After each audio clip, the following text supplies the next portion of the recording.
Muy bien, de algún modo seguimos con un capítulo muy interesante que estamos desarrollando en este programa, en donde estamos, que es con Pablo Paiva. Él está liderando un partido, parecería ser el único partido, ¿no? Casi prácticamente un asombroso, imprevisto, Partido Liberales por la Gente, es decir, liberalismo en el Uruguay. Pablo, ¿qué tal? ¿Cómo te va? ¿Cómo estás? Muy bien, un gusto una vez más estar contigo, Rubén, en esta tarde. La verdad que para mí un placer. Veníamos hablando contigo de lo que significa en sí el liberalismo, ese sistema de ideas que predomina el siglo XIX, que es un sistema abierto de pensamiento científico, epistémico, que no es una ideología y que tiene que ver incluso con nuestra Constitución, que en definitiva es, digamos que la proyección occidental de las libertades individuales, de construir una unidad estatal, jurídico-política sobre la base de las libertades individuales y básicamente sobre la teoría económica del capitalismo. Hablamos hace un rato con un eminente amigo, un jurista, que me decía, si no entienden lo que dijo Bruno Leoni una vez y que le dijo a Hayek, de que si los economistas no entienden derecho y si los juristas no entienden economía, no se puede construir un buen sistema de un Estado de Derecho republicano que dé un modelo económico de desarrollo y tiene que ver con la teoría económica del capitalismo. Tiene que ver eso mucho con el liberalismo, ¿verdad? Absolutamente de acuerdo. Si bien Friedrich Hayek, entonces, en mucho de su pensamiento en la parte económica, indudablemente que estaba lleno de aciertos, si podemos decir que la debilidad o la flaqueza que tenía en cierta forma fue no fomentar la acción política y quedarse un poco en la usina de los pensamientos. Incluso creo que uno de contemporáneo suyo, un poquito más antiguo, Ludo von Mises, sin embargo, sí, lo entendió más profundamente y comprendía cabalmente que había que incursionar en la esfera política, porque en la esfera política es donde realmente se tejen todas las cosas. Creo que en ese sentido Hayek un poco quedó inmerso en esa discusión, ¿no? Frente a Keynes, en el cual, bueno, qué bueno, gané la discusión, qué bueno académicamente demostré que tengo razón, pero el tema es que a Keynes lo copiaron todos los estados europeos, incluso Norteamérica, y le copiaron el modelo, y sin embargo el modelo de Hayek no. Hasta que no llega el año 79, que llega, como hablamos en otra oportunidad, Margaret Thatcher al poder en el gobierno británico, y bueno, y la puede implementar, y ahí sí realmente se puede. Es más, uno de los libros que a mí me gusta más del propio Hayek fue Camino de Servidumbre, y cuando él escribe ese libro, incluso en su prólogo, le dedica a todos los socialistas de todas las épocas y de todo el mundo. ¿No? Entonces, porque ya hacía ver en ese momento el peligro que significaba el socialismo y lo aberrante que era y a la catástrofe que los iba a conducir. Sin embargo, en contraposición, Keynes, en su teoría general de la economía, le dedicaba ese libro, incluso en el prólogo, y le hizo una dedicatoria especial y se lo mandó al propio Karl Marx, al propio Stalin, mejor dicho, al propio Stalin, Mm. ¿no? Y en una oportunidad incluso posterior, me consta que creo que le llegó una copia autografiada por él, incluso al propio Hitler. O sea que indudablemente uno va a apuntar, Keynes estaba enamorado del poder Mm. y Hayek enamorado de la libertad. Indudablemente en posiciones absolutamente antagónicas. Entonces, por supuesto que estoy de acuerdo con todo lo que mencionabas y yo creo que en ese sentido Mises era un poquito más completo porque lo veía en la esfera política y es imposible, porque no, la política, porque la economía Mm. indudablemente son las soluciones políticas en el área económica. Para eso está la economía. A veces tendemos a pensar que son los números, solamente los números. No, eso es la mala parte contable, ¿verdad? Pero la economía en sí son las soluciones de tenor económico para las políticas de Estado, para las Claro, políticas a aplicar en un gobierno. claro. En definitiva, de eso se trata. O sea, la economía sin la política, donde sean aplicadas, realmente pierden sentido. Por eso nosotros los juristas, los abogados, nos enseñan economía política. Y la economía política o política económica, como diría Samuelson, un gran economista de Harvard, tiene que ver con la economía aplicada a través de las decisiones políticas, porque la economía tiene mucho que ver con la política. ¿Eh? Y hay un gran doctrino, un jurista, Bruno Leoni, un profesor de Derecho Público, liberal, que escribe un libro que se llama La ley y la economía liberal. Él se hizo amigo de Hayek y le dice a Hayek, si ustedes los economistas no entienden de derecho, no van a formular una teoría completa. Y si los juristas no entienden de economía, tampoco van a formular un Estado de Derecho completo, porque son absolutamente complementarios. Hay una simbiosis entre una legislación de un modelo económico y un modelo económico que entienda que el derecho impera respecto a lo que legisla. Qué excelente Bruno Leoni ahí, ¿no? Tal cual, no solamente eso, sino que hoy por hoy también adolecemos, si uno va al sistema político en sí, antes de entrar en tema, y me gustaría señalar esto, es que realmente hay pocos que sean realmente profesionales de la política. A ver si me explico. Uno puede ser un gran tipo, una buena persona y estar lleno de buenas ideas, pero con eso no es suficiente. Yo puedo estar llena de ideas, ser una persona extremadamente generosa, alquilar un edificio en un lugar céntrico y dar consultas gratuitas médicas y recetar medicamentos. Pero si yo no sé medicina, voy a causar un daño a las personas, ¿verdad? De la misma forma que si alguien no se prepara para actuar en política y no trata de ser un profesional de la política, de la misma forma, por más que sea un buen tipo, una excelente persona, y que te llena de buenas ideas, pero si no son las ideas correctas las que realmente se necesitan, las cosas no pueden cambiar. Y hoy adolecemos, o sea, no quiero con esto echar por tierra ni quitar valor a ninguna especialidad, ¿verdad? Muchos pueden venir de la medicina, de la arquitectura, de diferentes áreas, pero en definitiva pueden ser muy específicos en su área, pero si no se preparan para desarrollarse en política, y realmente le van a errar. Y yo creo que un poco de eso adolecemos. Hay un autor que no por antiguo pierde vigencia, que en el año 29 escribió un libro muy bueno, que es Ortega y Gasset, que se llama La rebelión de las masas. Y en ese libro él le dedica casi un capítulo entero y marca esa diferencia. Que en siglos anteriores la aristocracia en el buen sentido, ¿no? O sea, que el gobierno de aquellos que realmente estaban preparados y que tienen una gran cabalidad de conocimientos, era mucho mejor que hoy por hoy, que en su época contemporánea, estamos hablando que él escribió ese libro en el año 29, Mm.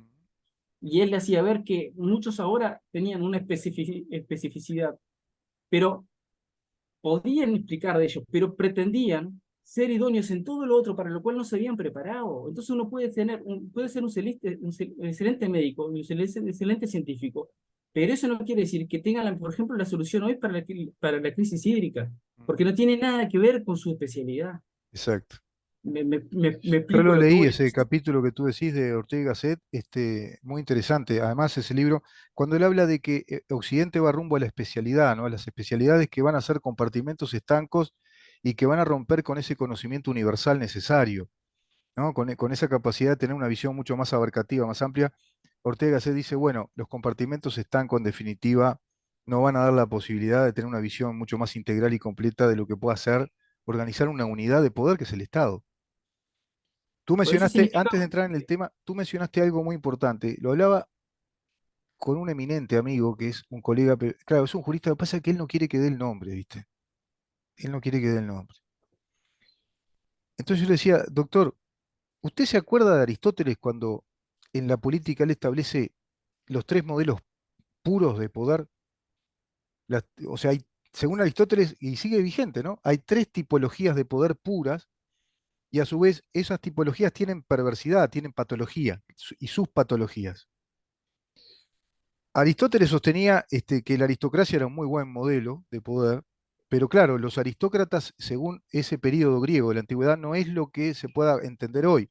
El aristoi quiere decir el que a cabalidad es el señor por saber, por sabiduría y por la bonomía, por lo ético, ¿no? Es decir, conjuga el comportamiento honorable, ético y la capacidad, la sabiduría, y por eso eran aristois, los aristócratas que no era por linaje, ¿no? Era una concesión que la sociedad era un título que otorgaba un reconocimiento a esos aristoi.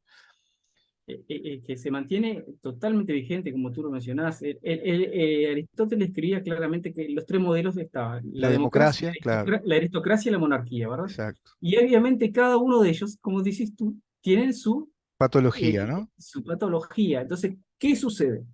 La democracia, cuando solamente tocamos aquella música aquí, para los oídos que las personas quieren escuchar, aunque no sea lo que necesitan, pero es lo que quieren escuchar, la democracia se transforma en demagogia. Exacto. Y la aristocracia, que es un gobierno de aquellos que están preparados, aquellos que están elegidos, que no pierde vigencia en algunas instituciones.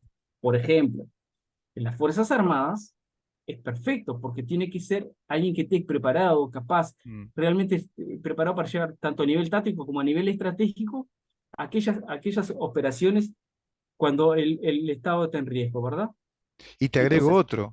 no ¿Eh? lo puede hacer democráticamente. No. Democráticamente no podemos elegir los generales, elegir los Mm. coroneles. No, no funciona. Entonces, ahí sí hay una suerte de meritocracia y lo que podríamos llamar a través de la aristocracia. Pero la aristocracia, cuando, ¿qué pasa? Que Te agrego también, otro. Poder judicial. O bueno, sea, necesitamos para absolutamente. suministrar justicia e interpretar las leyes que estén los más capacitados, ¿no?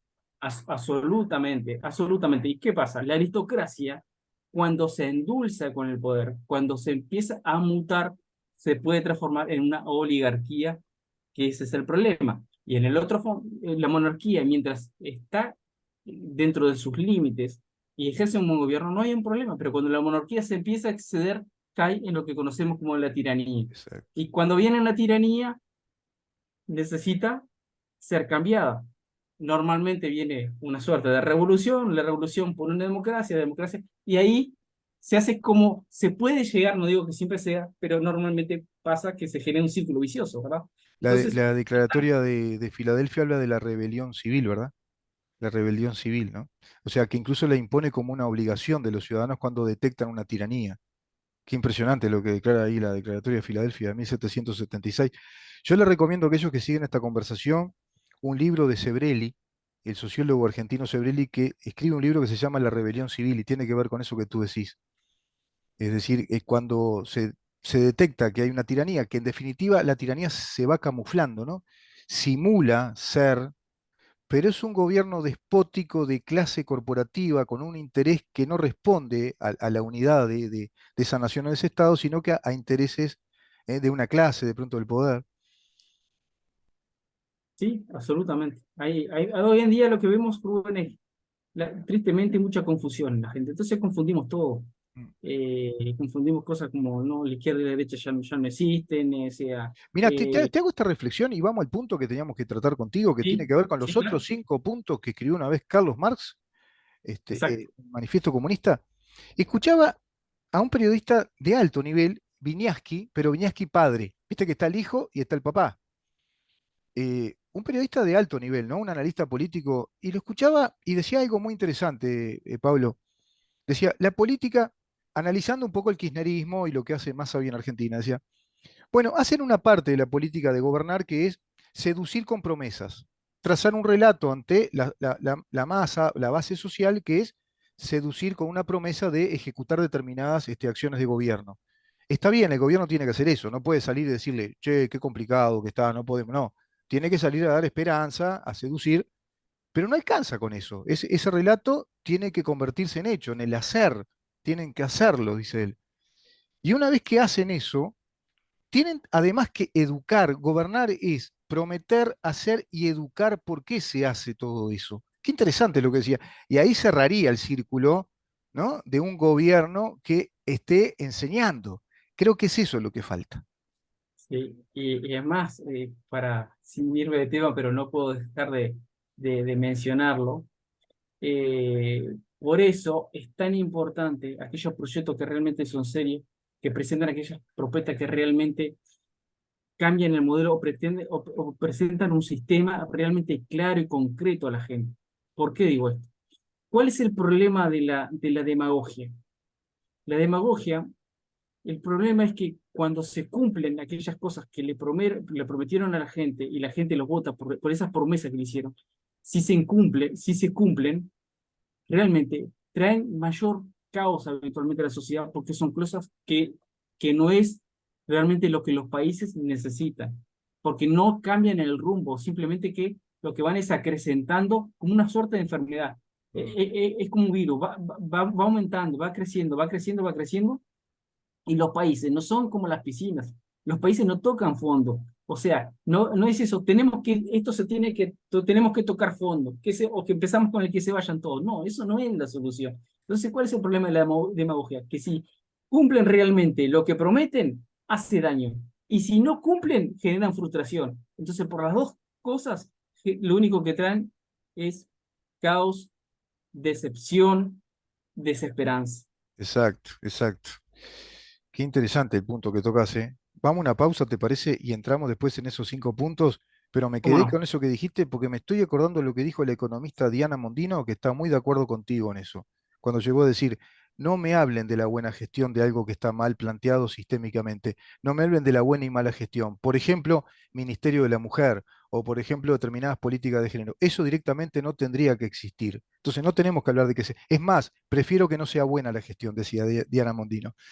Estamos conversando con Pablo Paiva, líder natural, le toca eso hoy, de ser un líder prácticamente de este Partido Liberales por la Gente. Vamos a hablar un poco con él también qué significa Partido Liberales por la Gente, en qué situación están, hacia dónde van, si ya es un partido, si ya está en la Corte Electoral, si le falta, si hay que hacer algo respecto a todo eso. Quédate ahí, porque está muy interesante lo que estamos hablando con él.